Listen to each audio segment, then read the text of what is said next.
ቀጣይ ጉዳያችን አርሰናል ከወልቭስ አንደኛ ደረጃ የሚገኘው ክለብ መጨረሻ ደረጃ ከሚገኘው ክለብ የሚደረግ ጨዋታ ነው። የአንበሳና የውራ ጨዋታ ማለት ነው ጨዋታው ሲገለጽ ባጭሩ። ስለዚህ አርሰናል የማሸነፍ እድሉ በጣም ከፍተኛ የሆነና ኦልሞስት ኦል 3 ነጥብ የሚያገኝበትን ጨዋታ ነው። ስንት ጎል ያስቆጥራል የሚለው ካልሆነ ከዚህ በፊት 1934 ላይ አርሰናል 7 ጎል አስቆጥሯል። ቴድሬክ የሚባል አርሰናል ተጫዋች ሃትሪክ ሳይሆን አራትዮሽ ነው የሚባል 4 ጎል ግርማቸው እንዲህ አይነት ነገር የሚያውቀው 2 ጎል ሲቆጠር ምናምን 3 ጎል 4 ምናምን እያለ ግርማቸው ወረም ያውቃቸዋል እነዚህ እና ይሄ ጨዋታ እንግዲህ በቃ ምን ያህል ጎል አርሰናል ያስቆጥራል የሚለው ነው የሚጠበቀው። ብዙ የእግር ኳስ ተንታኞች በአንድ ቃል የተስማሙበት እኛ በተለይ ማንቸስተር ዩናይትድና የወልቭስን ጨዋታ ሰኞ ዕለት ስናስተላልፍ ያነሳ ነው ነበር አይደል?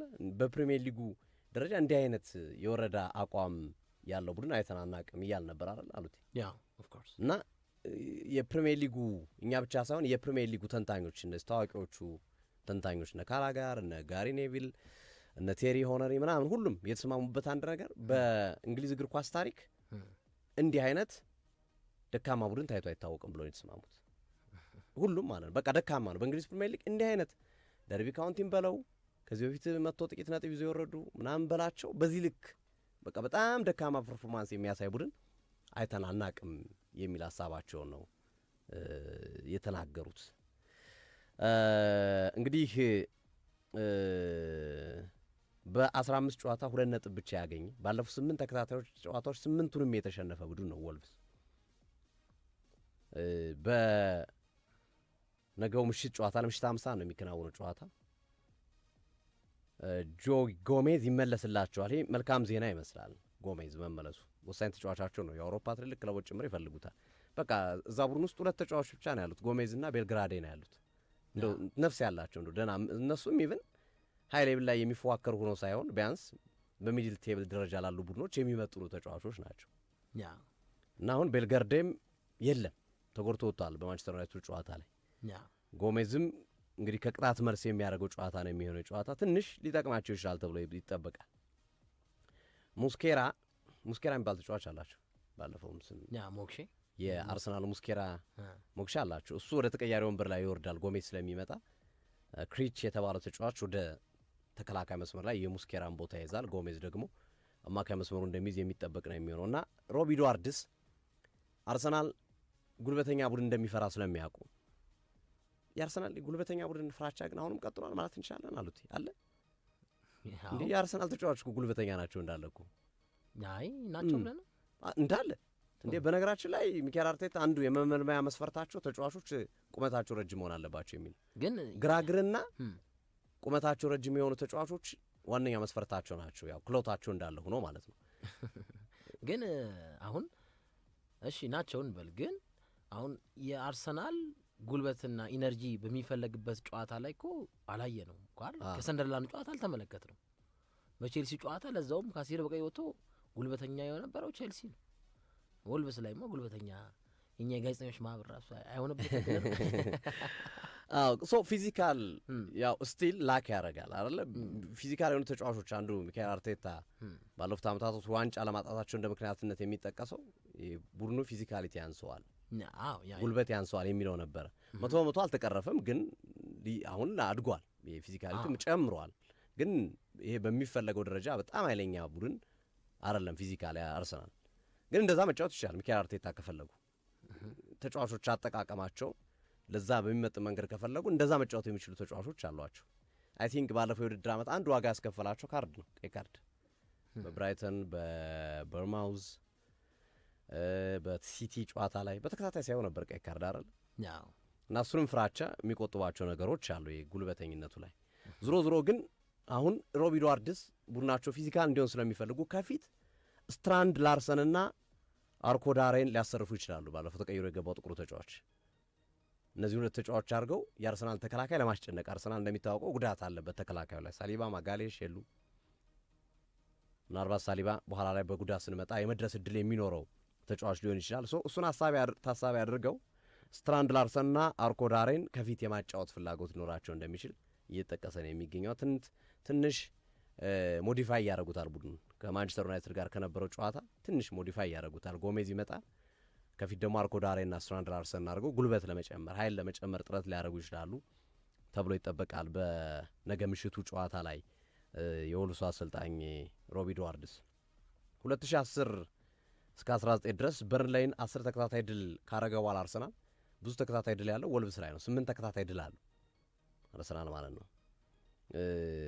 ካለፉት 14 ግጥሚያዎቻቸው ወልቭስና አርሰናል ካረጓቸው ጨዋታዎች አንድ ድል ብቻ ነው ወልቭስ ያለው በሞልኒው 2-1 2020 ላይ ያሸነፈባቸው ጨዋታ ማለት ነው። ባለፉት 35 ተከታታይ ጨዋታዎች አርሰናል እዚህ ቡድን ላይ ጎል አስቆጥሯል። ለመጨረሻ ጊዜ ከ46 ዓመታት በፊት 1979 1-0 አርሰናል ከተሸነፈበት ጨዋታ ውጪ በተከታታይ ባረጋቸው ጨዋታዎች አርሰናል 35 ጨዋታዎች ላይ ጎል አስቆጥሯል። ክብረ ወሰን ነው።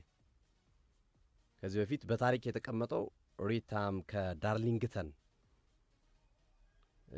49 ጨዋታ በተከታታይ አንድ ቡድን ጎል ያስቆጠረበት ነበር። ይሄኛው ግን 35 ጨዋታዎች ጎል ተቆጥሯል፣ አርሰናል አስቆጥሯል። እና ይሄ በሊጉ ክብረ ወሰን ነው እዚህ ቡድን ላይ በማስቆጠር ማለት ነው።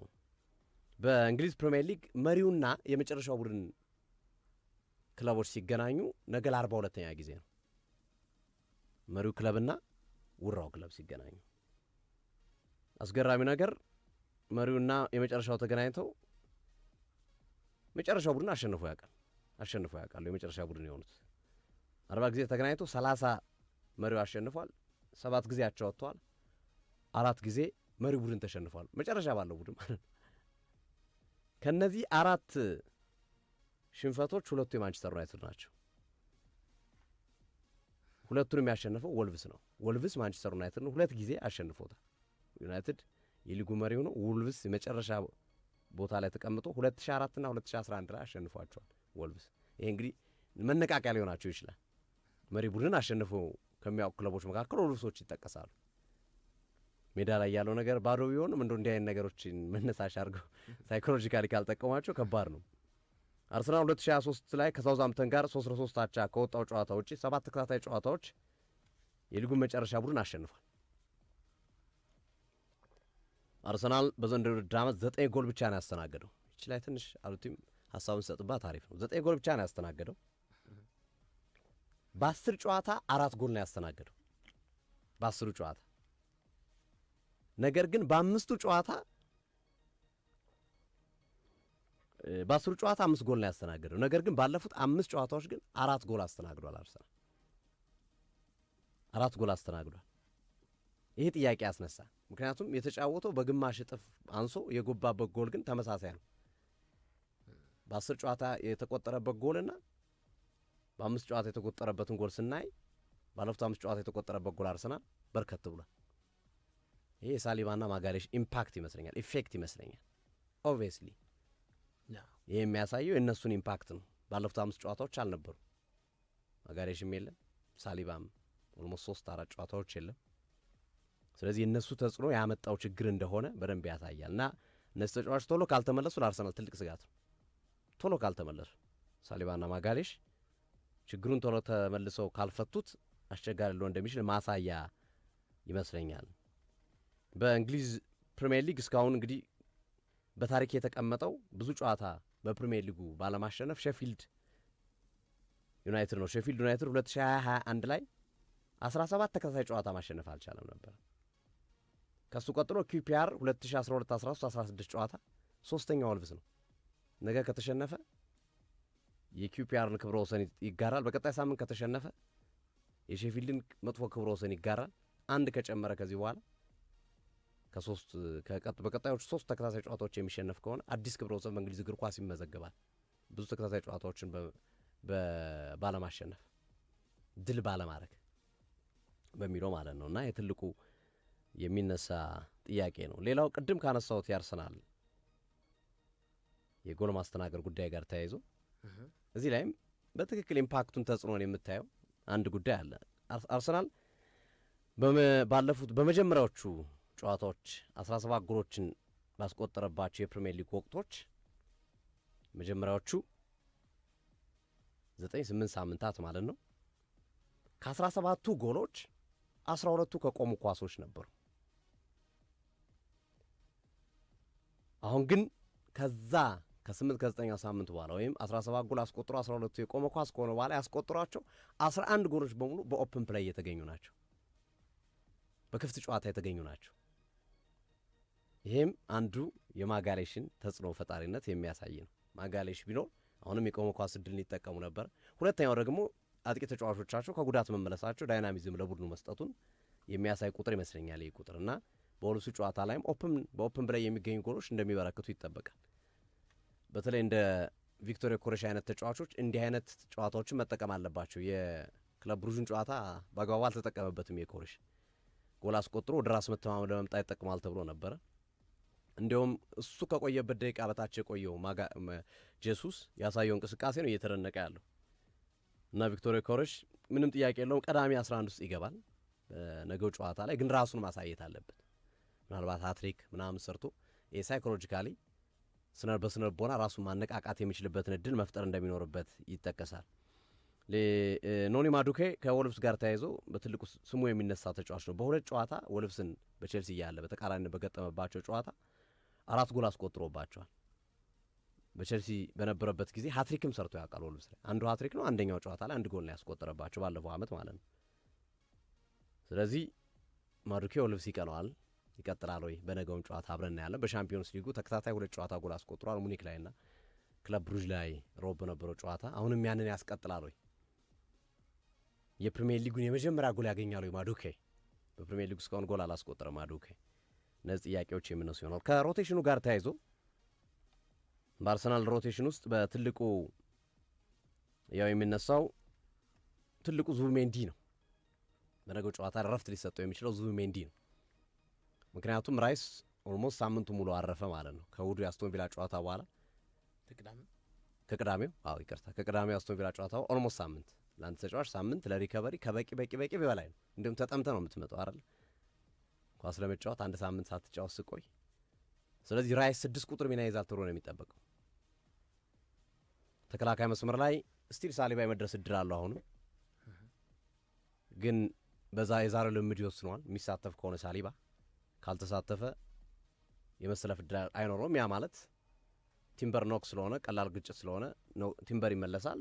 ያው ቲምበር ኢንካፔ ቤኖይት ማይል ሊዩስ ኬሊ ማለት ነው። ሪካርዶ ካላፊዮሪ ቅጣት ነው። በነገው ጨዋታ አይሳተፍ ቶታሊ።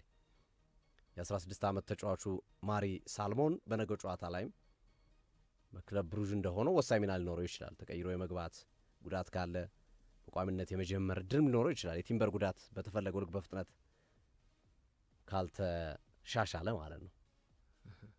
አማካይ መስመሩ ላይ ለውጦች ይኖራሉ። ያው ኦድጋርድ ፊትነሱ እስኪመጣ ድረስ ይቀጥላል።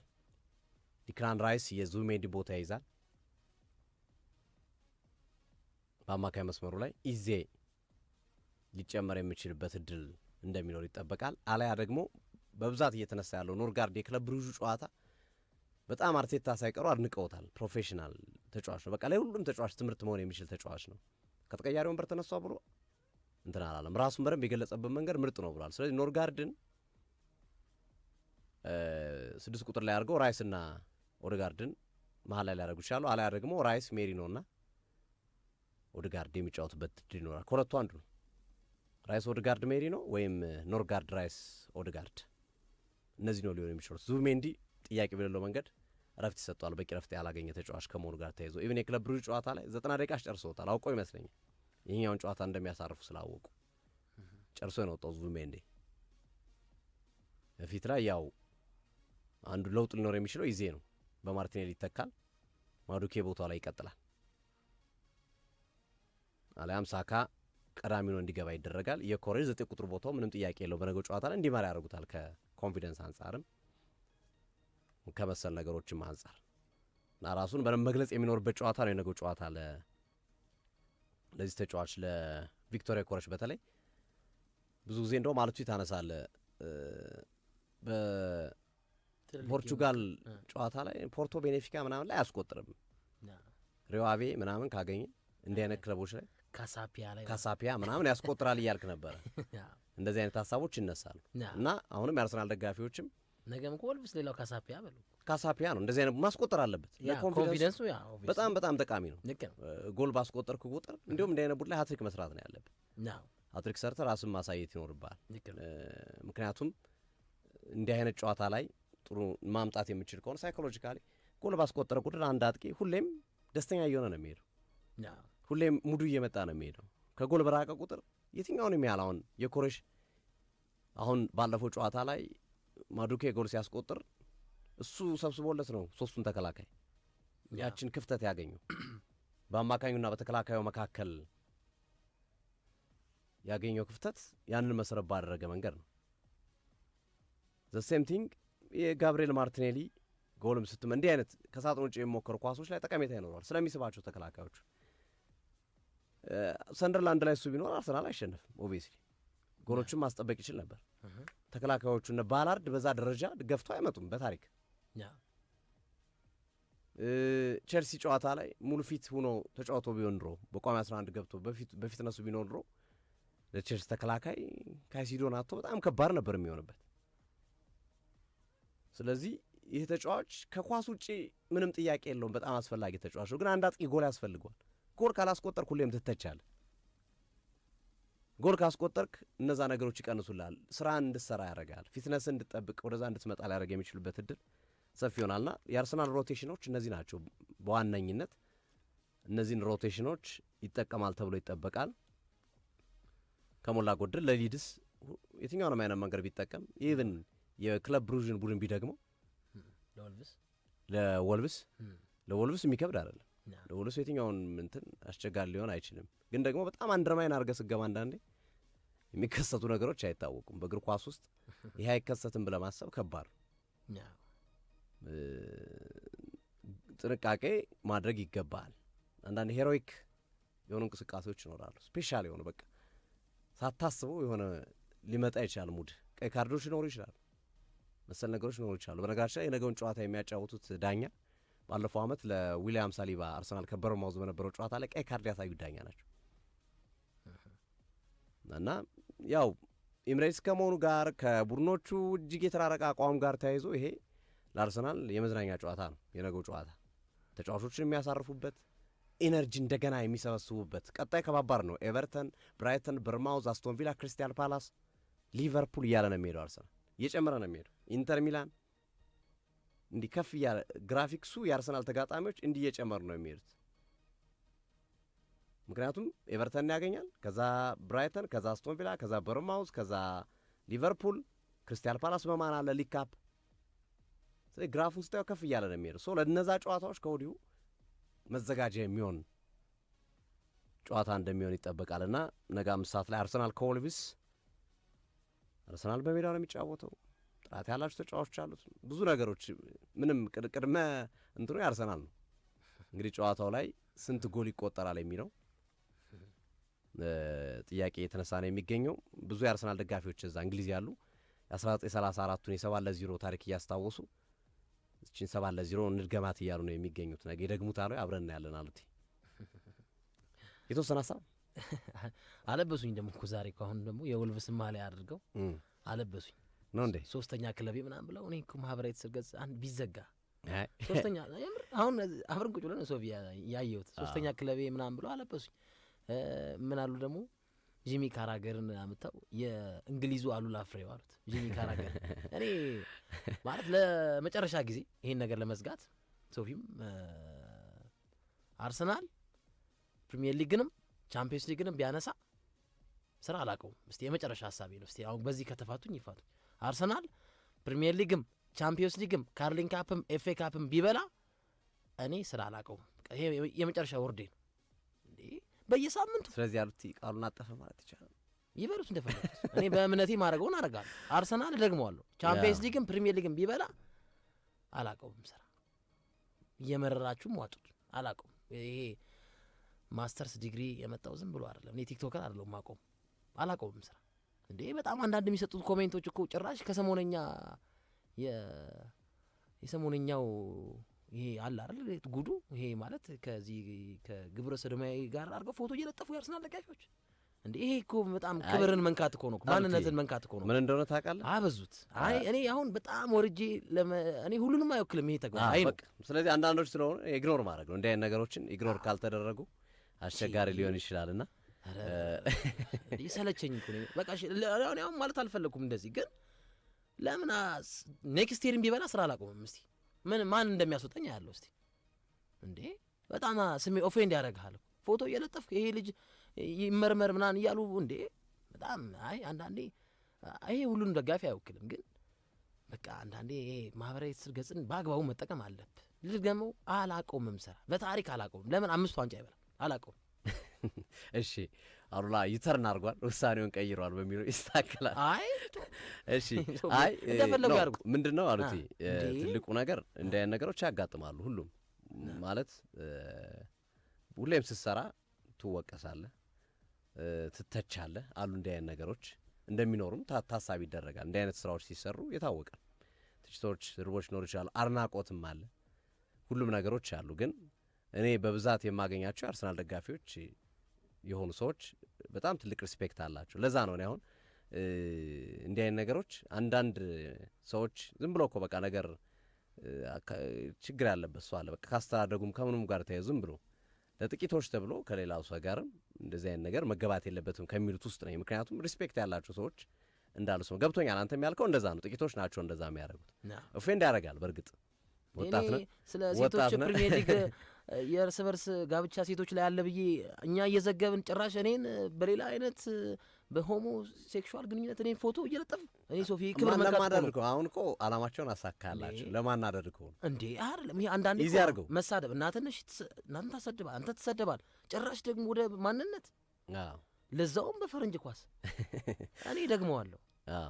4ቱንም ዋንጫ አርሰናል ቢበላ አላቆምም ስራ። እስኪ ማን እንደሚያስወጣኝ ከዚህ ማይክ ማን እስኪ ያውጣው እስኪ ወንድ የሆነ ያስወጣኛል። እኔም ኦፌንድ ሆኛል። እሺ አሉት በቃ አንተ ሌላ ጊዜ እናወራበታለን። በጣም አበዙት። ለማንኛውም ግን ይሄ የአንዳንዶች ሀሳብ ስለሆነ በአንዳንዶች በሚል ይስተካከል።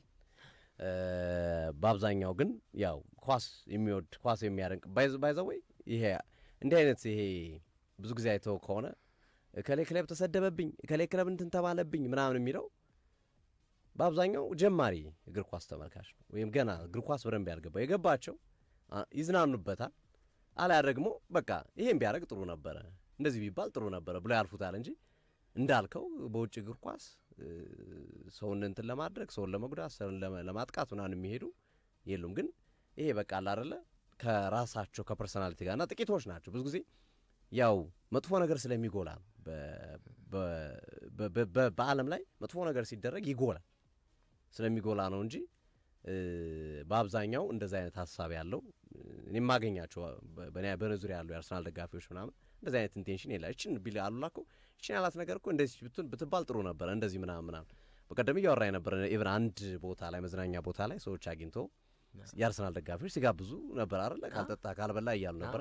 እንደዚህ ነው እግር ኳስ እኮ ፍቅር ነው፣ ፍቅር ነው። እግር ኳስ ለሌላ ነገር ካረግነውማ ይደብራል እኮ። እግር ኳስ ኢቨን እየተተራረብክ እየተጨዋወትክ የምታየው ስፖርት ነው።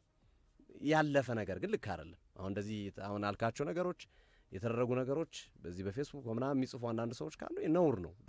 ራሳቸው ነው የሚዋረዱበት መልሰውና ብዙ ጊዜ እንዲህ አይነት ነገር ሀፕን ሲያደርግ ፎርጌት ማድረግ ነው፣ ኢግኖር ማድረግ ነው። ምክንያቱም ለሌላውን ታሳቢ አድርገ ሌላው የሚያከብርን ሰዎች ታሳቢ አድርገ ኢግኖር ማድረግ ነው የተሻለ። አላየሁትም እንደዚህ አይነት ፒክቸር እኔ ላይ መሰራቱ እና ወዳጆች ዘመዶች ያዩትና የምታውቃቸው ናቸው የምትቀላለዱ ከሆነ አስጠፋቸው እንደዚህ አይነት ፖስት። እንዴ አንተን እንደዚህ ጭራሽ እያጋለጥክ ስለ ሴቶች ፕሪሚየር ሊግ እንደዚህ አይነት ነገር እያጋለጥክ አንተን በእንደዚህ ምሳሌ አድርገው ፎቶ ይለጥፋሉ።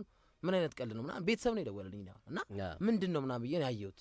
እና አንዳንዴ በቃ ይሄ የሆነ ሰዓት ላይ ሚዲያ ብቻ አይደል ሄዶ እንትን ያደርጋሉ እኮ። አሁን አንዳንዴ ምን መሰለ እንዲህ አይነት ነገሮች ላይ አስቸጋሪ ነው በቃ ማለት አንዳንድ ሰው ለተንኮል የተፈጠራል። እውነት ለመናገር ማለት ፖዚቲቭ ነገሩን ትቶ ሰውን ማጥቃት ምናምን የሚወዱ ሰዎች አሉ። በቃ በባህሪያቸው ማለት ነው የተንኮል ሰዎች አሉ።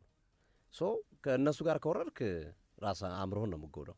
ኢግኖር አድርጎ ማለፍ ሁሌም እንደዚህ አይነት ነገሮች እንዴ ግርማቸው ተሰርቦ ያውቃል ነው የተሰርቦ ያውቃሉ። ግን ኢግኖር ነው የምናረጋቸው። ኢግኖር ነው ምና ለመሰለ እንደዚህ አይነት ነገሮችን እውቅና በሰጣቸው ቁጥር እንትን ነው የሚያደርጉት። ኢግኖር እያረካቸው መሄድ ነው በቃ ማለት አንተ ስራን ብቻ መስራት ነው። ብቻ አንተ እነሱ ባሉ ቦታ ለመገኘት ነው። አሉላ ሚዛናዊ ጋዜጠኛ ሆነ መገኘት ነው። በቃ አንተ ስራ የሚጠይቀው እሱን ነው አይደል? እሱን ሆነ መገኘት ነው። አወራ አላወራ who cares፣ አላለ who cares። ምክንያቱም አንተን የሚያደንቅ የሚወድህ ብዙ ደጋፊ ብዙ ህብረተሰብ ስላለ እነሱን ታሳቢ አድርጎ ነው ስራው መሰራት ያለበት ብዬ ስለማስብ ነውና ግን እንዳልከው እንደዚህ የሚያደርጉ ሰዎች እባካችሁ አንተን ብቻ አይደለም ባይዘው ሌሎች ሰዎች ላይም አሁን ዝም ብለው አንዳንዴ በጣም በሚያስገርም ሁኔታ የማያቸው ነገሮች አሉ። አሁን አንዳንዴ ምንም ነገር ላይ የሌለ ሰውን በማህበራዊ ሚዲያ በተደራጀ መንገድ ሰውን ለማጥፋት የሚደረግ አካሄዳል። ለምሳሌ የሆነ ባለሀብት ሊሆን ይችላል፣ አርቲስት ሊሆን ይችላል ምናምን ሰውየው ባልዋለበት ባላደረገው ነገር የሆኑ ሰዎች ተከታይ ስላላቸው ብቻ 500 ተከታይ 200 ተከታይ ይኖራቸዋል፣ ይከፈላሉ። ተሰጥቷቸው ስራ ተሰጥቷቸው በቲክቶክ በፌስቡክ ራሳቸው የተናገሩት ነው ሰውን እንዲያጠፉ የሰውን ስብና እንዲገሉ ተደርገው ኃላፊነት የሚሰጣቸው ሰዎች አሉ። እንደዚህ የሚያደርጉ በተቀናጀ መንገድ ሰው ብዙ ጊዜ እናነሳዋለን። መረጃ ሲመጣ እኛ ደርሶብን ስላየነው ነው። መረጃ ሲመጣ ሁሌም ምንድነው ማድረግ ያለብን? ግራ ቀኙን ማየት አለብን። 1 ሚሊዮን ተከታይ ስላለውና ስላወጣው እውነት ነው ማለት አይደለም። ከጀርባው ሌላ ዓላማ ሊኖረው ይችላል፣ ሌላ ኬዝ ሊኖረው ይችላል የሚለውን ነገር ማንሳት ይኖርባል። እና እሱን ታሳቢ ማድረግ ብዙ ጊዜ ሰዎች ላይ ስለሚሆን በተለይ ታዋቂ ሰው ነጋዴዎች፣ ታዋቂ ሰዎች የገንዘብ ማግኛ ከፈለጉ ወይም አጥፍተው ሰውን ከጥቅም ውጭ ለማድረግ ምናምን ሲፈልጉ ታዋቂ ሰዎች ላይ ምናምን ይደረጋል።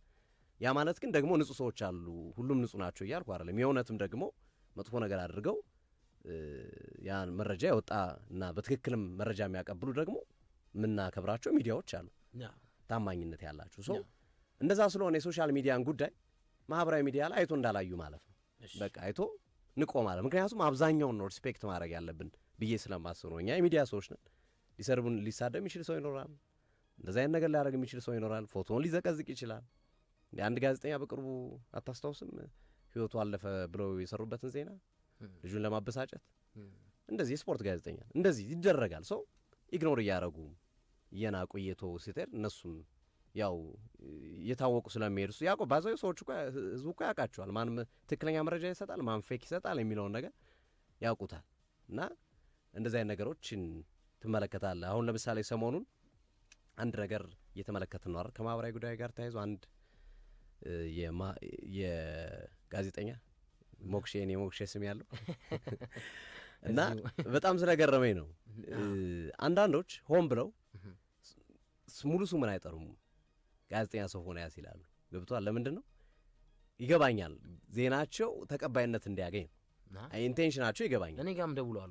ሶፎንያስ ስትል ሶፎንያስ የሚታወቀው አሁን ላይ በሚዲያ እኔ ነኝ ያለሁት በብዛት እንደ አጋጣሚ ሆነው ይሄ ጉዳይ እየተነሳበት ያለው ልጅ አሁን ሚዲያ ላይ ራቅ ብሏል። እንደ አጋጣሚ ደግሞ እኛ ትርታ ላይ ደግሞ ባለፉ ጊዜ የገጠመውን ችግር በመሰረት በማድረግ በተለይ የአእምሮ ችግር እንደሆነ ሲነገር ስለነበረ ጉዳዩ የዛኔ የትርታ አመራሮች እንዲህ አይነት ባለሙያን ረጅም ጊዜ የሰራን ባለሙያ የአእምሮ ችግር ከሆነ ወደ ስራ ቢገባ ጥሩ ነው ብለው ፈቅደውለት ነበረና እንደ አጋጣሚ ትርታም ይሰራል፣ አሻም ቴሌቪዥንም ይሰራ ነበር እና ተገጣጠመ። እንደ አጋጣሚ ነው ትርታ ላይ በአብዛኛው እኔን የሚያውቁኝ በአብዛኛው ትርታ ላይ የሚሰሙት እኛን ነው፣ ስፖርቱን ነው እና ትርታ የሚሰራው ምናምን ይሉል አውቀው ማለት ነው አንዳንዶች ሚዲያው እንትን ለማድረግ ሰው እንዲህ አይነት ነገሮች አሉ።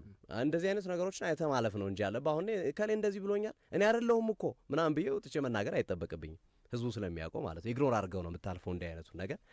ለማንኛውም ግን እኛንን ወደ ሰፊ መሆን ያለብን ቻይ መሆን ያለብን አሉት ብዙ ጊዜ። ምክንያቱም እንኳን ያበሳጭሃል አንዳንዴ ሰውና ያላረከው ነገር ነው የለጠፉብህ አይደል? አሁን የሌለበትን ነገር ይደረጋል። የተለመደ ነው ሰውን ለማጥፋት ሰውን እንትን ለማድረግ እና ይህንን ሁሌም በሆደ ሰፊነት ማረፍ ተገቢ ነው ብዬ አስባለሁ አሉት። ይሄ ሀሳቡን ስላነሳው ጥሩ ነው፣ ለብዙዎቻችንም ትምህርት ይሆናል ብዬ በማሰብ ነው። እሺ የሊቨርፑልና የብራይተንን ጨዋታ እንመልከትና ወደ ሌሎች ጉዳዮቻችን እናምራለን። ሊቨርፑል ከብራይተን የሚያደርጉት ጨዋታ ነገ የሚጠበቅ ነው። ሳላ ነው እንግዲህ ትልቁ መነጋገሪያ ጉዳይ። አርነ ስሎት ከሳላ ጋር በተያያዘ ዛሬ በጠዋት መግለጫ ሰጥተዋል። ከጥቂት ደቂቃዎች በኋላ እንገናኛለን ብለዋል። እስካሁን ወጥቶ ወደ አላማተርኩም አንተ እንዳጋጣሚው ነው በዚህ ጉዳይ ላይ እየቆየን ስላለን አዳዲስ መረጃዎች ከወጡ እነሱንም እንጨምርባቸዋለን። ግን ዛሬ አወራዋለሁ የነገው ጨዋታ ይሰለፋል አይሰለፍም የሚለው ጉዳይ የዛሬው ውይይታችን ላይ የሚወሰን ነው። አቤት ስልጣን ግን ደስ ይላል እኮ እንነጋገራለን። በዛሬው ጨዋታ በዛሬው ንግግራችን ላይ ፖዘቲቭ ነገር ካወራን ነገ ቋሚ 11ም ሊገባ ይችላል፣ ተቀያሪ ወንበርም ሊቀመጥ ይችላል። ንግግራችን ጥሩ ካልሆነ ግን ካልተስማማ በምንነጋገርባቸው ጉዳዮች ላይ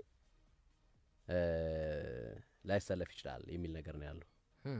ስቲል ግን ሊቨርፑል በጣም አስገራሚው ነገር ነገ ካሸነፈ 5ኛ ደረጃ ይመጣል። ሊቨርፑል እንዲህ እየተንኮታኮተ እና ብራይተንም ተመሳሳይ ነው። ነገ ካሸነፈ 5ኛ ደረጃ ይመጣል። ብራይተን 23 ነጥብ ነው ያላቸው በጎል ተበላልጦ እና ትኩረቱን ሁሉ ነገ መሐመድ ሳላ ነው። መሐመድ ሳላ ቋሚ 11 ይገባል፣ ተቀያሪ ይመጣል።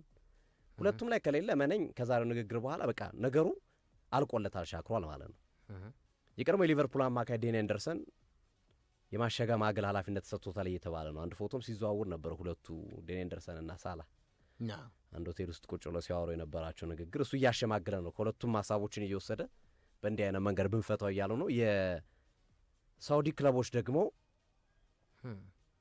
ስለ ገንዘብ አያስጨንቅም ብለዋል። ሳላህን እሱ ፍቃደኛ ሆነልን እንጂ እኛ ወደ ሳውዲ ሊግ ለማምጣት ዝግጁ ነን ሲሉ የሳውዲ የክለቦች ህብረት ነው ያሳወቀው። አልኢትሃድም፣ አልሂላልም፣ አልናስርም ሁሉም ሊወስዱ ይችላል፣ የፈለገው ክለብ ማለት ነው።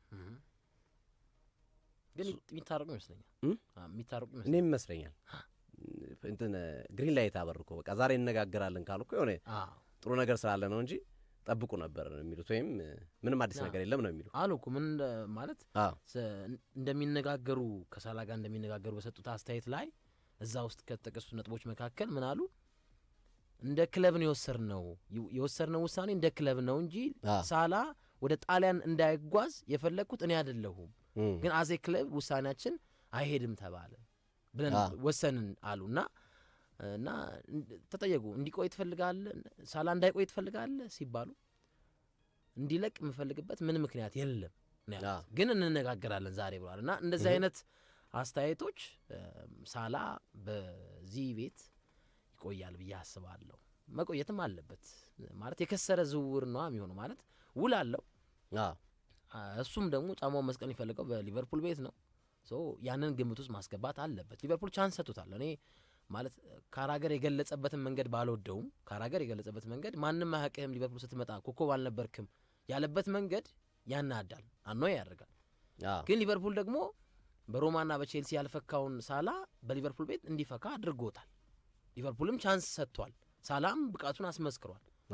ሁለቱም አብሮ መሄዱ ናቸው እና እንደ አፍሪካዊነታችንም አሁን ሳላ እንዲበደል አንፈልግም። ኖርማሊ አሁን ከግብጽ ጋር ያለን ቁርኝት ምናምን መጥፎ ምናምን የጂኦ ፖለቲኩ ምናምን ተውና እግር ኳስ ብቻ ስለሆነ ሳላ አሁን ባሎንዶር ቢወስድ እኔ ደስ ይለኛል። ከቪኒሲየስም በላይ ከሮድሪ በላይ ምናምን ደስ ይልሃል። ምክንያቱም በቃ ግብሩን የሚያስጠራል ስለሆነ ማለት እና የአርኔ ስሎት ሀሳብ የሚገዛ ነው ብዬ አስባለሁ። ከካራቦ ካፕ ስለወጣን ደስተኛ ነን ብሏል። እንደውም እሱ ነው ትንሽ መጀመሪያ ዜናውን ስትመለከት ከካራቦ ካፕ ስለወጣን ደስተኛ ነን እንዴ ምናምን ብለህ ድጋሚ ዜናውን ወደታች ወርደ ስታየው በዛ ወቅት የነበረን የስኳድ ዴቭስ ከዋናው ቡድን 13 ተጫዋቾች ብቻ ነበር እና ከዛ አኳያ ደስተኛ ነን በካራቦ ካፕ መውደቃችን የሚል ሀሳባቸውን አካተዋል። እንግዲህ እኛ ከስቱዲዮ ከወጣን በኋላም የሚኖረውን ዲያሎግ ኮንቨርሴሽን በተለያዩ በማህበራዊ ትስስር ገጾቻችን ላይ ደግሞ ተደራሽ እናደርጋለን። ግን ኢት ሲምስ ላይክ ሳላ የሚቆይ ይመስላል። ስለዚህ የሳላ ጉዳይ ነው ዋነኛው ጠባቂ። ሊቨርፑል ቀና ብሏል። እንግዲህ ባለፈው ጨዋታ ላይ ወደ ሳንሴሮ አግኝቶ ጊዩሴፔ ሜአዛ ከባሩ ስቴዲየም ላይ ከባሩ ቡድን አሸንፈው መጥቷል። የአሸናፊነት መንፈስ ይቀጥላል ወይስ እንደ ማድሪዱና እንደ አስቶን ቪላው ብልጭ ድርግም ሊሆን ይችላል? እንደ ዲም ላይት የሚለው የሚጠበቅ ነው። ግን 4-4-2 ጥሩ ይመስላል። አርነ ስሎት 4-4-2 ካስቀጠሉት በዛ ጋክፖ ምናልባት መጥቶ ካረበሸባቸው ቡድኑ እና ሳላህን ታሳቢ አድርገው ለመቀየር የሚያደርጉት አጨዋወት መንገድ ችግር ካልፈጠረባቸው አሁን ያለው 4-4-2 በጣም ተስማሚ ነው። ጥሩ ነገር ቢያንስ አትሸነፍ ቢያንስ አቻ ምናምን ይዞ ይወጣል እና እሱ ላይ ትኩረት አድርገው መመልከት እንዳለባቸው መናገር ይቻላል። አጋሮቻችን እውቅና አንስትና ስንመለስ አጫጭር ስፖርታዊ መረጃዎቻችን እናነሳለን። ማንቸስተር ዩናይትድ $1 ቢሊዮን ብድሩ መድረሱ መነጋገሪያ ሆኗል። ብድር ብቻ $1 ቢሊዮን ደርሷል። ተገኘ ደግሞ ጥያቄ የሚያስነሳ ነው። ተገኘ ወሬ ደግሞ ማንቸስተር ላይ ይገናል። ማንቸስተር ላይ ያው አይ ሞር ይሄ ክለቡ ጋር ሳይሆን ሞር ይሄ ከባለቤቶቹ ጋር ከባለቤቶቹ ጋር የሚያያዝ ችግር ነው። ይሄ የማኔጅመንት ችግር ነው። እንደዚህ አይነት ብክነቶች ምናምን ያመጧቸው ናቸው እኮ ናው እሱማ አሁን ኮሜንት ላይ ስታይ ራሱ ሶፊ ያስተዋወቅ እኮ ይሄ ነው ብራንድ ታዲያ ይለዋል። በዕዳ ነው ብራንዱ ምናምን ትባላለህ። አክቹዋሊ ይሄ እኮ ቀልድ እኮ ነው። ይሄ እኮ ማለት እንደ አይነት ነገሮች እኔ አፕሪሺየት አደርጋለሁ። አሁን ለምሳሌ ይሄ ፈገግ አንድ እንትን የማህበራዊ ሚዲያ ላይ ያው እኛም አለን እኮ ማህበራዊ እናያለን እና አንድ እንትን እያደረገ የሆነ ልጅ አንተ ነህ ማንቸስተር ዩናይትድ ብራንድ ነው ምናምን ብለህ ያወራውን ወሬ ቆረጡትና ከዛ ያ ልጅ ደግሞ ይቀጥልና የሆነ ዲያጆ የድሮ መኪና የወደቀች መኪና አድርጎ ይህም መኪና በወቅቱ ብራንድ ነበር ይላል። ይሄ ጀስት ላይክ ፈን ነው እንዳይነት ነገር። ይሄ ማለት ይሄ ፐርሰናል ነገር ሰውን መንካት ለጓስ ብለህ ጓደኛህን ማስቀየም ቤተሰቦች ጋር ምናምን ይሄ ልክ አይደለም። ሰው ጋር መሰዳደብ ምናምን ልክ አይደለም። ይሄ ሙዱማ ደስ ይላል እኮ ታዲያ አይደል እንደ እግር ኳስ ታዲያ ጥቅም ያለፈ ነገር አይኖርም። በልክ ሁሉም ነገር በልክ መሆን አለበት የሚለው ነውና እናነሳዋለን። ሊዮኔል ሜሲ ወደ ህንዶች ግን ምን አስበው ምን አገናኛቸው? ኳስ አይወዱ ህንዶች ራሳቸው ያንም ያክል ፕላኑ ሲደረግ ዜናውን አስታውሳለሁ አንብቤው ነበርና በጣም አስገርሞኝ ነበር ያኔ ራሱ አይ ቲንክ 2 ወር 1 ወር አካባቢ እና አስገርሞኛል። ህንዳውያን እኛ የምናውቃቸው በፊልማቸው በሙዚቃቸው እና እግር ኳስ ደግሞ የለበትም። እንደውም ትዝ ካለ ሶፊዬ እኮ አንድ ክሪኬት ነው ክሪኬት ኦብቪየስ ክሪኬት ነው። አንድ ጋዜጠኛ ትዝ ስሙን አልጠቅሰውም እና ዮሐንስ ሳሌ የኢትዮጵያ ብሔራዊ ቡድን አሰልጣኝ በነበሩበት ሰዓት ያኔ የኢትዮጵያ የህዝብ ቁጥር ወደ 80 ሚሊዮን ጓደኛችን ከዛ አወጣ እጁንና ምን ለአድማጮች ነው ምን ነገሩና ኮች ዮሐንስ የኢትዮጵያ ህዝብ ቁጥር 80 ሚሊዮን አልፏል፣ እንዴት 11 ተጫዋች ማግኘት ይሳናል? ከዛ ኮች ዮሐንስ መልስ ሲሰጡ ቻይናና ህንድ የህዝብ ቁጥራቸው ስንት ነው? መለሰ ጋዜጠኛ። ብሔራዊ ቡድናቸው ጠንካራ ነው አይደለም? ተመለሰ ለጥያቄ አለ። በህዝብ ቁጥር አይደለም ኳስ በህዝብ ቁጥር አይደለም። ይጠቅማል ኦፍ ኮርስ እና አይስላንድ ምናምን ይጠቅማል፣ ከሰራበት ይጠቅማል የህዝብ ቁጥር ካልሰራበት ግን ምንም ትርጉም የለውም።